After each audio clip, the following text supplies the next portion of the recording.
الحمدللہ رب العالمین والصلاة والسلام علی رسولہ الکریم وعلی آلہ واصحابہ اجمعین، اما بعد فاعوذ باللہ من الشیطان الرجیم، بسم اللہ الرحمن الرحیم۔ الحمدللہ آج ہم نے نماز فجر میں سورہ بقرہ کی تلاوت مکمل کی ہے۔ سورہ بقرہ کے آخری رکوعات میں اللہ کریم نے ہمیں کچھ احکام ارشاد فرمائے ہیں جن کا علم ہمارے لیے بہت ضروری ہے تاکہ ہم اپنی زندگی کو اللہ کریم کے احکامات کے مطابق گزار سکیں۔ ان میں سے جو سب سے بڑا حکم ہے وہ سود کے بارے میں ہے کہ سود بہت بڑی برائی ہے۔ فرمایا کہ جو سود کھاتے ہیں قیامت کے دن نہ کھڑے ہوں گے مگر جیسے کھڑا ہوتا ہے وہ آدمی جسے آسیب نے چھو کر مخبوط بنا دیا ہو۔ مطلب یہ ہے کہ جس طرح آسیب زدہ جس آدمی کو ہم کہتے ہیں کہ اس کو سایہ ہو گیا ہے، جیسے وہ کھڑا نہیں ہو سکتا، گرتا پڑتا چلتا ہے، قیامت کے دن سود خور کا حال ایسا ہی ہوگا کہ سود سے اس کا پیٹ بہت بھاری اور بوجھل ہو جائے گا اور وہ اس کے بوجھ سے گر پڑے گا۔ اللہ کریم ارشاد فرماتا ہے کہ سود خور کے ساتھ ایسا کیوں ہوگا؟ ذالک بانہم قالوا انما البیع مثل الربا، یہ اس لیے کہ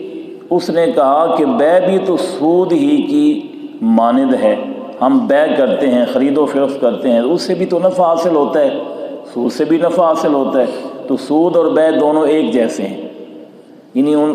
اس کا خیال تھا، سود خور کا خیال تھا کہ جیسے ہم ایک دوسرے کے ساتھ خرید و فروخت کرتے ہیں اور نفع ہوتا ہے بیچنے والے کو، ایسے ہی سود سے بھی نفع ہوتا ہے، تو سود اور بے دونوں ایک جیسے ہیں۔ تو اس نے چونکہ سود اور بے کو ایک جیسا سمجھا اور زندگی سود کھانے میں گزاری، تو اللہ کریم ارشاد فرماتا ہے اس وجہ سے اس کے ساتھ ایسا ہوگا۔ اور پھر فرمایا کہ احل اللہ البیع وحرم الربا، اللہ کریم نے بے کو حلال کیا ہے اور سود کو حرام کیا ہے۔ اگرچہ دونوں ظاہر میں ایک جیسے ہی ہیں، لیکن جب اللہ نے ایک چیز کو حلال کر دیا، ایک چیز کو حرام کر دیا، تو اب ہمیں تو کوئی اختیار نہیں ہے نا کہ ہم کہیں جی دونوں چیزیں ایک جیسی ہیں، لہذا جب یہ حلال ہے تو وہ بھی حلال ہے۔ ہمیں تو اللہ کریم کے حکم کو سامنے رکھنا ہے کہ ایک چیز کو اللہ نے حلال فرمایا ہے وہ حلال ہے، ایک چیز کو اللہ کریم نے حرام فرمایا ہے وہ حرام ہے۔ پھر اللہ کریم ارشاد فرماتا ہے کہ یمحق اللہ الربا ویربی الصدقات، اللہ ہلاک کرتا ہے سود کو، اللہ ہلاک کرتا ہے سود کو، ویربی الصدقات، اور بڑھاتا ہے خیرات کو، خیرات کو بڑھاتا ہے اور سود کو ہلاک کرتا ہے۔ یعنی اس کو خیرات کو بڑھاتا ہے کہ مطلب یہ ہے کہ اس کو زیادہ کرتا ہے اور اس میں برکت فرماتا ہے، دنیا میں اور آخرت میں اس کا اجر و ثواب بڑھاتا ہے۔ اور سود کو ہلاک کرنے کا مطلب کیا ہے؟ اس کو برکت سے محروم کرتا ہے، برکت سے محروم کرتا ہے۔ ہم نے سمجھ رکھا ہے کہ زیادہ کسی چیز کی زیادہ ہونے سے اس چیز میں برکت ہوتی ہے، ہم نے یہ سمجھ رکھا ہے کہ کوئی چیز زیادہ ہونا تو اس میں برکت ہے، نہیں، یہ ضروری نہیں ہے۔ ایک چیز کم بھی ہو تو اس میں برکت ہو سکتی ہے۔ ہمارا جو آئیڈیا ہے یا اندازہ غلط بھی ہو سکتا ہے۔ پھر ارشاد فرمایا کہ جو لوگ ایمان لائے اور انہوں نے اچھے عمل کیے،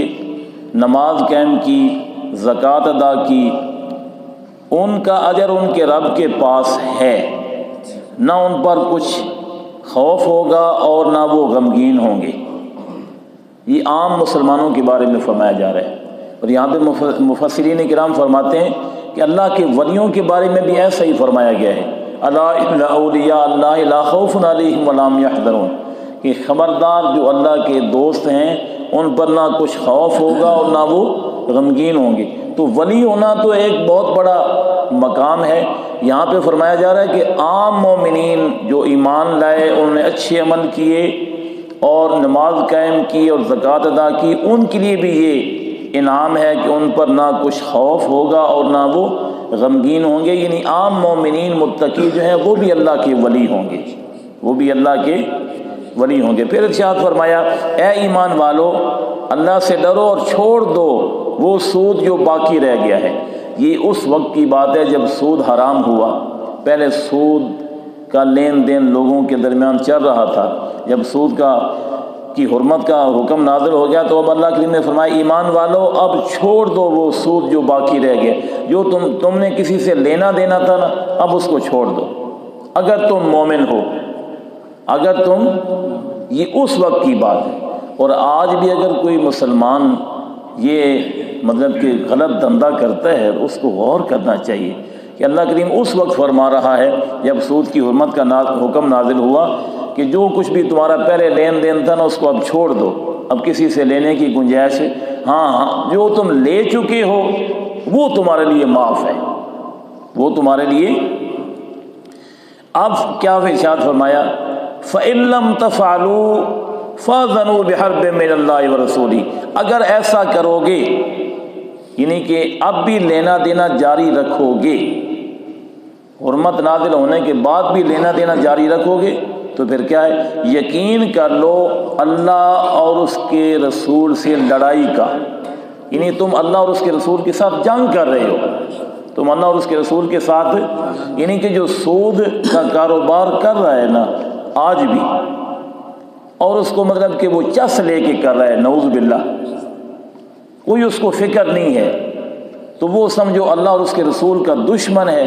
وہ اللہ اور اس کے رسول کے ساتھ جنگ کر رہا ہے، اور اللہ اور اس کے رسول کے ساتھ جنگ کرنے کی کسے طاقت ہے؟ کسی کو بھی طاقت نہیں ہے۔ تو یہاں پہ نا صحابہ کرام کیا فرماتے ہیں، یہ وعید اور تحدید میں مبالغہ ہے، کس کی مجال کہ اللہ اور اس کے رسول سے لڑائی کا تصور بھی کرے۔ چنانچہ ان اصحاب نے جن کو یہ حکم فرمایا جا رہا ہے، ان اصحاب نے اپنے سودی مطالبے چھوڑ دیے اور عرض کیا کہ اللہ اور اس کے رسول سے لڑائی کی ہمیں طاقت نہیں ہے، ہمیں طاقت، لہذا انہوں نے سارے مطالبات چھوڑ دیے۔ یہاں پہ اللہ کریم ارشاد فرماتا ہے کہ جو تم نے سود لے لیا ہے نا پہلے اس حکم کے نازل ہونے سے پہلے، فَلَهُ مَا سَلَفَ، وہ تمہارے لیے معاف ہے، وہ تمہارے لیے کیا ہے، معاف ہے، اس کی تم سے کوئی باز پرس نہیں ہوگی۔ وَأَمْرُهُ إِلَى اللَّهِ، اور اس کا کام اللہ کے سپرد ہے۔ اب یہ حکم نہیں ہے کہ ایک آدمی توبہ کرے، آج کسی آدمی نے سود لینے دینے سے توبہ کی ہے نا تو اس کے لیے یہ معافی کوئی نہیں ہے، اس کو پہلا سود جو ہے وہ جہاں تک اس کو معلوم ہے وہ لوگوں کو واپس دینا پڑے گا، تب اس کی معافی ہوگی، توبہ بھی کرنا پڑے گی اور واپس بھی دینا پڑے گا۔ یہ اس وقت کی بات ہے جب سود کی حرمت کا حکم نازل ہوا، اللہ کے نے فرمایا جو تم پہلے لے چکے ہو نا وہ تمہارے لیے معاف ہے۔ ایک آدمی کہتا ہے جی یہ حکم وہ سن لیتا ہے اور وہ کہتا ہے ٹھیک ہے کرتا رہوں گا، جب چھٹی کروں گا پہلا تو ویسے ہی معاف ہو جائے گا نا، ایسی صورت آج کل نہیں ہے، یہ اس وقت کی بات ہے۔ تو آج کل اگر کوئی سود سے توبہ کرنا چاہے توبہ ہو سکتی ہے، کرنی چاہیے اگر کسی کے اندر یہ خرابی ہے تو، اور پہلا سود جو ہے جہاں تک اس کو معلوم ہے کہ فلاں سے میں نے زیادہ پیسے لیے تھے سود کے زمرے میں، لہذا ان بندوں کو اس کو معلوم ہے تو وہ ان کو واپس کرے، اگر وہ دنیا سے چلے گئے ہیں ان کے ورثاء کو واپس کرے، اگر ورثاء کا بھی پتہ نہیں ہے تو پھر اس کی طرف سے وہ صدقہ کر دے۔ مثال کے طور پر کسی سے 100 روپے سود میں زیادہ لیے ہیں وہ اس کو واپس کرے، وہ نہیں ہے اس کے ورثاء کو واپس کرے، ورثاء بھی نہیں ہے وہ بھی نہیں ہے تو پھر اس کی نیت سے غرباء کے اندر وہ خیرات کر دے، اس کو ثواب مل جائے گا، ویسے چھٹی نہیں ہوگی، توبہ بھی ساتھ کرنا پڑے گی۔ اللہ تعالی ہمیں اس کالے دھندے سے نجات عطا فرمائے۔ جو لوگ جو مسلمان ہیں وہ مسلمان ہیں سخت گناہ گار، وہ کافر نہیں ہو جاتے سود کھانے سے یا سود لینے دینے سے بندہ کافر نہیں ہو جاتا، لیکن سخت گناہ گار ہو جاتا ہے۔ تو اللہ تعالی ہمارے ان مسلمان بھائیوں پر رحم فرمائے اور ان کو اس غلط کام سے روکنے کی توفیق عطا فرمائے۔ وآخر دعوانا ان الحمد للہ رب العالمین۔ ایک مسئلہ ہے، اگر ایک مثال ہے، ایک بندہ کسی بندے نو مثال ہے گھی یا چینی لے کے دیندا 2 لاکھ دی، کہندا کہ بعد جیڑا ریٹ آئے گا جدو میرا دل کرے گا مثال ہے نفع لینا یا نقصان ہو رب دے واسطے کے، کہندا کہ 2 لاکھ دا مال میں تے لے دیتا، کل اس وچ جیڑا منافع تیرا میرا دعا دو سی، اس ٹائم پیسے لے سی منافع دعا دے سی حساب کی حساب ہے۔ پہلی بات تو یہ ہے کہ سوال جو ہے نا وہ صحیح سمجھ میں نہیں آ رہا کہ سوال کیا ہے۔ کسی کے ساتھ کاروباری معاملہ کرنا، پیسے دینا اور کاروبار کے اندر شریک ہونا نفع نقصان میں، نفع نقصان میں شریک ہونا، اس میں تو یہی تو اصل میں مطلب کہ بے ہے جس کو اللہ نے حلال کیا ہے۔ میں کسی کو پیسے دے دیتا ہوں کہ آپ اس سے کاروبار کریں، جو نفع ہوگا وہ بھی آدھ و آدھ یا کوئی بھی پرسنٹیج ہم مقرر کر لیتے ہیں کہ 60% وہ لے لے، 40% میں لے لوں، جو نقصان ہوا وہ بھی اسی طرح مطلب کہ دونوں میں تقسیم ہوگا، تو یہ بالکل جائز ہے، اسی کو تجارت کہتے ہیں۔ ٹھیک ہو گیا۔ ہاں جی، کمیشن مثال اس حساب نہیں، نام تبدیل کر لینے سے نا کوئی چیز حلال نہیں ہو جاتی۔ اگر شراب کی بوتل پر چٹ بندہ لگا لے کہ یہ روح افزا ہے تو وہ شراب کی بوتل حلال تو نہیں نہ ہوگی۔ یعنی نام تبدیل کرنے سے نا، ہاں، نام تبدیل کرنے سے کوئی چیز نعوذ باللہ حلال نہیں ہوتی۔ جو چیز حلال ہے وہ حلال ہے، جو حرام ہے وہ حرام ہے۔ اللہم صلی علی محمد۔